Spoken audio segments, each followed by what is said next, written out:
people love to talk about the civil rights movement. Selma, MLK, marches, the sit-ins. But what if I told you the biggest civil rights fight isn't in the history books? It's happening right now in the criminal justice system. The new fight isn't about getting a seat at the lunch counter. It's about keeping Black and brown people out of the legal system that's designed to destroy them. But let's talk about how we got here. Now, remember, we're going to refer back to lesson 1. However, let me keep it really brief. The civil rights era ended, but the system adapted, right? In this 1960s, segregation was ending, but instead of calling Black people second-class citizens, the government found a new way to strip us of our rights. And it was by calling us criminals. But let's talk about why people don't truly fight for criminal justice reform today. People don't fight for criminal justice reform the way they fought for civil rights because the system convinced them that criminals don't deserve protection. Let's talk some key stats, right? 1 in 3 Black men will be arrested in their lifetime. 97% of criminal cases never go to trial, and people take plea deals just to avoid harsher punishment, right? And then over 600,000 people sit in jail every day just because they can't afford bail. And yet, when people hear mass incarceration, they think it's a problem for guilty people and not for all of us. And that's the trick of the system. So the problem with criminal justice reform is it's just too reactive. They only step in after someone has been convicted. We see campaigns for sentence reductions, reentry programs, and parole reform. But what about stopping wrongful convictions before they happen? Let's talk about reactive versus proactive reform. Reactive, there's halfway houses, reentry programs, sentence reductions. These are good, but they happen only after people have already been harmed. Versus proactive, right? Fighting cases before a conviction, funding legal defense to stop wrongful convictions in real time, and teaching people how to navigate the system before they get trapped in it, like you're learning now.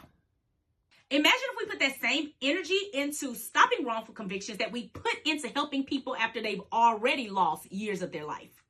Now let's talk about how people get into the system. The police, they're actually the gatekeepers of the system. And remember, police don't need much to get you into the system, right? They're only given a few months of training, and then they're sent into the streets with the power to decide who enters the system.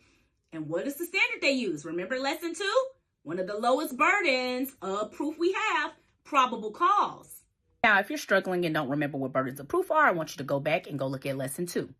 From the moment of arrest, Black and brown people are treated as guilty. And if no one fights for them in that moment, the system will steamroll them. So the key takeaway here is that by the time someone is convicted, it's too late. The fight has to happen at the moment of arrest when the system first targets them. Let's talk about how we fight back. We fight back with a new framework for criminal justice reform. If we want to stop mass incarceration, we need to stop waiting until people are already inside of the system to care. That's why the new fight is all about proactive defense. So some key defense strategies are criminal defense organizing, funding full criminal defense needs, and criminal justice literacy education. As we're learning now. So with criminal defense organizing, you're thinking of building community support around people fighting charges before they're convicted. And then funding full criminal defense needs. And that just means ensuring people have the resources to fully fight their case without having their hands tied. That can be hiring experts, investigators, or even multiple lawyers if they need it. Criminal justice literacy education. And that just means teaching people how to navigate and challenge the system before they ever get arrested. If you wouldn't wait until someone is drowning to teach them how to swim, then why are we waiting till someone is convicted to fight for them? The main takeaway here is that we can't just fight for people once they're locked up. We have to stop them from being convicted in the first place. So our key takeaways are: 1, the criminal justice system is today's biggest civil rights fight. 2, most criminal justice reform is reactive, and real change is going to require proactive intervention. 3, police use the lowest burden of proof, which probable cause, remember that's one of the lowest burdens, to get people into the system. And finally, 4, mass incarceration doesn't start at sentencing. It starts the moment someone is arrested.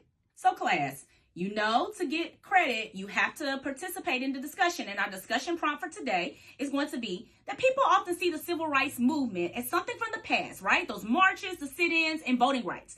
But today, mass incarceration is one of the biggest civil rights issues we face.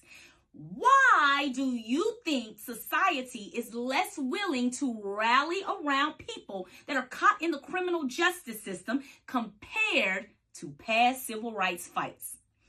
How can we shift the conversation so more people see this as a crisis worth fighting for? Drop your thoughts in the comments or in the Google Classroom and make sure you get your credit.